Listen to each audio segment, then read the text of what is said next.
because I wanted to be a writer. I wanted to be a novelist, and I read Garcia Marquez's 100 Years of Solitude, and I thought, man, I got to go there. I got to go to this place. And it's this world that he depicted, totally fascinated me.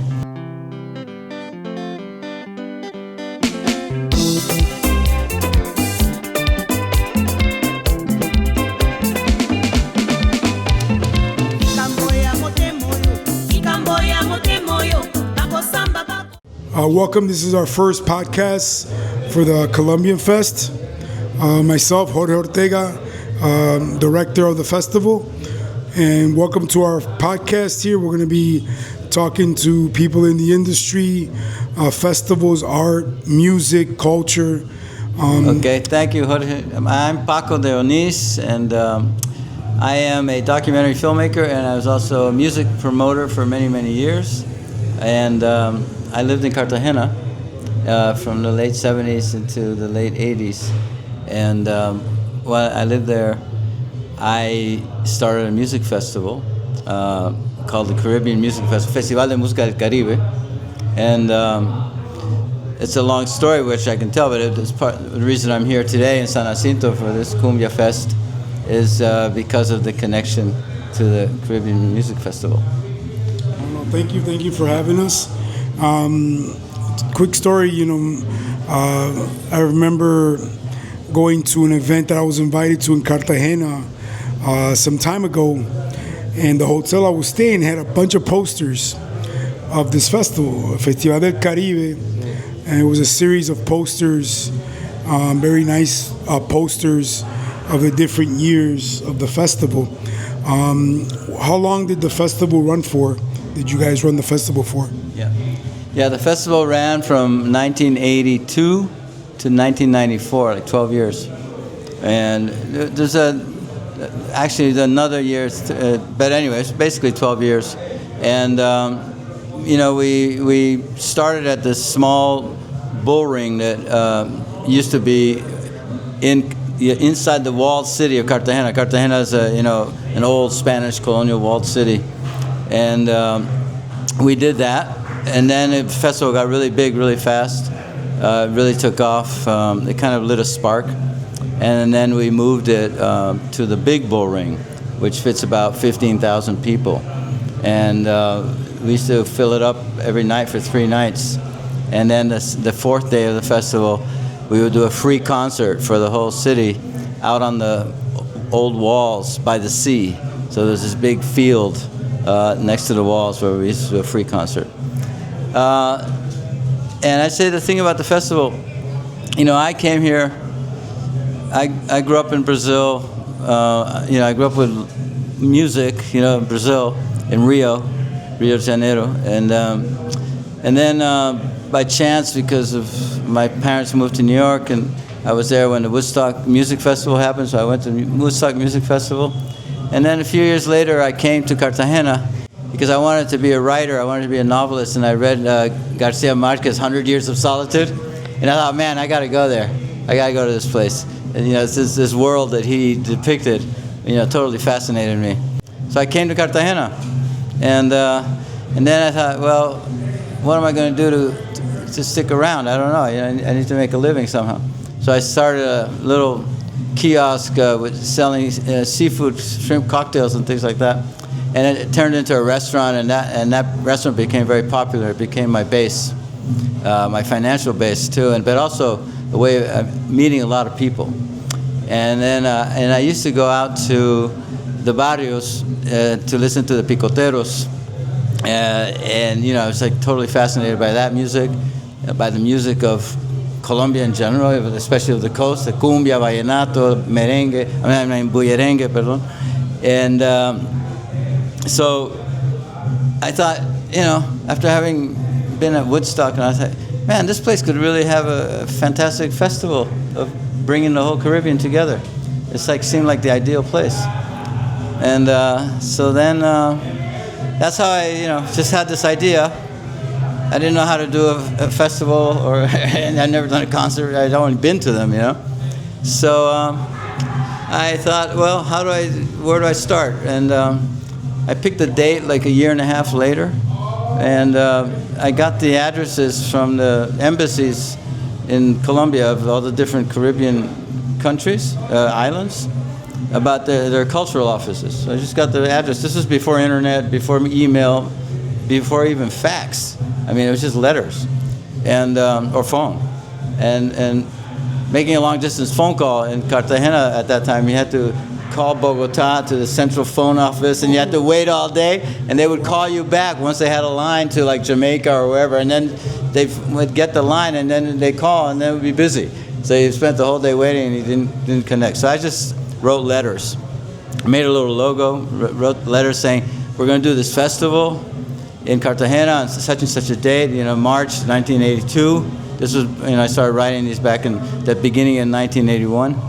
And I said, if you guys can put your band as representing your country in San Juan on this date in March, then, we will fly them to Cartagena and put them in a hotel, and, but you have to pay the band, and, we'll take care of the rest.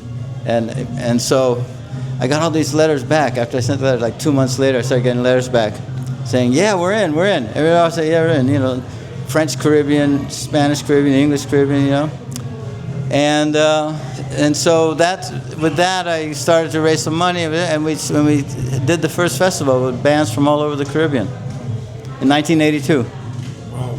What was, I remember there was, I think for the festival, to be that multicultural for its time, I think it was very, you guys were a pioneer, and I think that influenced a lot of people here in Colombia. So I know that I was talking to a few other historians and that are in the Pico world, and they were telling me that, a lot of the artists that came through that festival those years influenced a lot of the local scene, which today, you have, the urban champeta and all that stuff. What are some of the artists that came out of that festival locally, or that were influenced by the bands that you brought from, Haiti, all the French Antilles and all that? Yeah. Well, a good example of that is this group, Ane Swing, who came out of the festival. They used to go as teenagers and just watch. They just like, it was a big reveal to them, to see not only all these different musicians from all over the Caribbean, but how they played the instruments, what instruments they played, And some of the bands had like dancers with them, there was bands from West Africa too, from the Congo, that would come with all their dancers, and that was a big sensation in Cartagena, and I've seen that influence in bands that are there now. They have like a lot of setups that remind me of the bands that came, the big bands like from Africa, that was with the dancers, but then also the big orchestras. We had Orquesta Tropicana from Haiti, which was a big, huge orchestra. The first reggae band to ever come to Cartagena was Freddie McGregor from Jamaica, things like that. And so all these things are like, wow. And you have to think, this was before internet, so there was no like getting on Spotify and listen to music from anywhere in the world. Each island was a world unto itself, and and they didn't know each other either. So it wasn't just for the people of Cartagena or the coast of Colombia, but it was also all the musicians that came from all the islands were taking back this, having met all their brothers and sisters from all the other islands in the Caribbean. Right? And that was powerful. That was really powerful, and it, built up the festival. It started out, like I said, in the small bullring with maybe 2,000-3,000 people, but it got to be 15,000 people every night for 3 nights in a row. And so we shot a lot of footage back then of all this, all these festivals, and we're thinking of putting out a documentary about that to tell the story of the festival and how it changed perceptions here. Like a lot of people I know in Cartagena, and one guy in particular, a filmmaker now, his name's Edwin Salcedo, and he said to me, Paco, when I went when I was 15, when my older brother took me, And it changed my life. So it was the first time I realized, oh, wait, I'm Caribbean. I'm not Colombia is so centralized in Bogota, and it's an Andean place, right?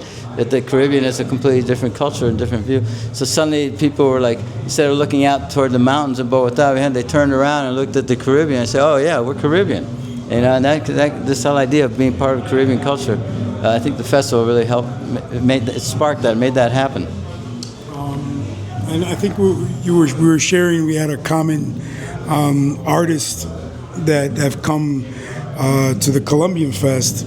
I brought Los Leyendas de la Champeta some years ago, which was Viviano Torres from Annie Swing. Yeah. And also we had Charlie King, and he brought some other people with him. So that was, from that era, now they're much older, and I think the champeta just got recognized on a global sense as a genre, which is good for that. And I think that one of the groups that we were mentioning that we had in common at the festival was Grupo Nietzsche. I want you to share that story you shared with me the other day about Grupo Nietzsche. Okay, well, in this case, Grupo Nietzsche, this is back in '82. They were just starting out, but they were in Cali. So the Cali, for those who don't know Colombia, is not on the Caribbean, right? It's more the Pacific side of Colombia. It's a very different part of Colombia. And so, we hadn't invited them, and we didn't really, didn't really have it on our mind. And the 2 days before the first festival started, these guys drive up in a car, right? And they come looking for me and said, we're Grupo Nietzsche. We need to play at this festival. And I said, man, guys, we're already set up. The lineup is there, and there's no time, there's no room. And he said, no. This is Jairo Varela, the leader of the group. Said, no, you don't understand. We need to play at the festival. And then, they convinced me. And so they played, and they were, huge hit. Of course, Grupo Nietzsche, right? But that was the first time they played here, and so, that was a nice story. I'm so glad. What an amazing band. What can I say, right? Los cueros valen la sangre del pequeño hasta el más grande. Son niches como nosotros, de alegría siempre en el rostro. A ti mi buena aventura, con amor te lo dedicamos. Del Caney al Boulevard, amigo dos pasos. Ay, llegado septiembre, luego nos cambiamos. The festival had all kinds of amazing bands too. It was a real, it was like a wealth of incredible music, and it was really powerful. And then it launched all kinds of things like suddenly like the barber shop, we call it Caribbean barber shop, or Caribbean this, everything was Caribbean afterwards. A Caribbean restaurant, and then going back to champeta for a minute, that's just also when champeta was coming about and rising. And another thing, it's an interesting story. The picoteros also kind of benefited in a funny way by the fact that there was no internet, because their business was to sell rum and pirated records, discos piratas, as we say in Spanish. That if they did it with the salsa groups or Latin groups, the labels were here. They had offices in Colombia, so they'd go after them. So what these guys would do, they'd fly to Paris. They go to African record stores in Paris and buy like 200-300 records and come back to Cartagena with them, and then they would press copies and do the bootleg, and they'd sell the bootleg records while they're selling the rum. And the Mercado Basurto, which was a big, marketplace. There's a guy called Jimmy Melodia, who, rest in peace, he's not with us anymore. But he sold all the bootleg records, and that really, that led to champeta too, because it brought that African sound, into Cartagena. And the funny thing is, the African musicians had no idea this was happening, because there was no, like I said, no internet. There was no way to know, and so and if they did know, how could they go after them, across the ocean? right? You're not going to send a lawyer or something. Yeah. Well, I think, thank you, Paco. Great stories to hear about the festival. I think, I was very inspired, by that festival. And I remember Javi was telling me when we got here to San Jacinto, he goes, no, you got to meet Paco because he's the guy, who made the Festival del Caribe. And, so, it was nice that we crossed paths here. And we have a lot of similar things with my festival in Chicago. So, I appreciate you. Thank you for taking the time, to share your stories. And we'll be on the lookout for that documentary because I'm very interested in that. With the records, myself being a record collector, and my dad would bring those LPs. We have family in Cartagena, Barranquilla, Bayunca. My dad was born right outside of Cartagena, but he would bring records every year back to Chicago. And I know some of those records that you just shared with me, and I didn't even know, but I figured there was a lot of bootleg going on because some of those records that my dad brought was like, they look kind of like, they didn't look like they were like from an original place. Yeah. It was, and then there was one specific record that had this big Haitian band, and they had a Brazilian artist on there and a Haitian band. Homenajes a los embajadores, and then there was another record where I'll dig it up and we'll share it later. But there's a record. It looks like a compilation from the festival. So I don't know if it was authorized by you, but I think you. It was not. So you That's know. okay, though. So I think somebody did their own version. Because I think one of the artists that you mentioned, the Jamaican guy, was it Gregory? Fred, he was on there. He's on it, and a few other people. Yeah. They had on that album. But we'll research it and we'll share it and send it to you. But I think that Love to see that. it's interesting the way I never would think that I would meet the person who did the festival that I've seen posters with.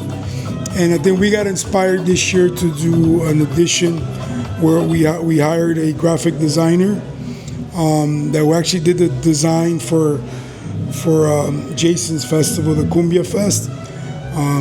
So we hired the same graphic designer to do our poster. So thank you very much. The posters are important. Yeah. And just quickly, the posters for the festival every year was a different artist from Cartagena. So it's also a way of giving visibility. Some of the artists were more known than others, but always an artist from Cartagena was part of it. So it's sort of like bringing together the music, the art, and then food too, because all these people would set up stands outside the festival venue and selling all kinds of beautiful Cartagena food. What just real quick, what was since there was no internet and social media, a lot of people don't know, how did you promote the festival? What mechanisms and what avenues and what tools did you use back then? Obviously posters, but what can you share a little bit? How did you promote? How did you went from a couple hundred people to like growing to 50,000 with no internet, no nothing? So if you can explain that would be kind of cool. Yeah, it's funny. It's it's pretty old school, right? We got some journalists interested, told them the story, this idea, because it was a good story too, right? That how this festival sort of came about or was coming, and so the local press of Cartagena and the coast, but then also the national press. I had, because the restaurant I mentioned earlier, I had a lot of customers from Bogota who were involved in media or different places of where they had influence. So we'd have and I got a television broadcaster to come down and convince them to film the festival and broadcast it. And so they also promoted it. So it was TV, radio, press, and posters and then flyers as it got closer. So, and then it was like the buzz, right? I often think about going back to Woodstock Music Festival. You know, how did 600,000 people show up at this place back then when, you know, how did they find out about it, right? Because people came from all over, you know, it wasn't just around New York.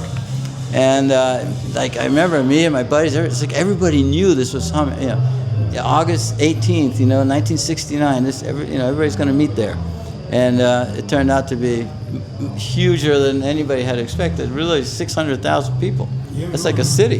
Yeah, I remember watching the videos of Woodstock. Yeah. It's crazy. It was crazy. Crazy. The city wasn't prepared for all those people. No, they weren't. All right, Paco, once again, thank you very much. All right, you know, for being with us. I don't know if you want to have some last remarks to our audience in Chicago and all over the world. Well, I just want to say I'm very enthusiastic about the idea of coming out to your festival. So, you know, audience in Chicago, I hope to be there at your festival this year. Great. And I saw that you invited the Corraleros de Majagual, which are an incredible band, man. What a party band. Yeah, so that's the idea. Is, you know, come out, party, hang out with us in Chicago, and all right. And you know, hopefully we'll be as big as, you know, your event, you know, one day. So. Well, it sounds like you're growing every year. Yeah, that's what we're trying to do. Yeah. Thank you very much. Thank you. All right, man. Thank you. Hey, here we go.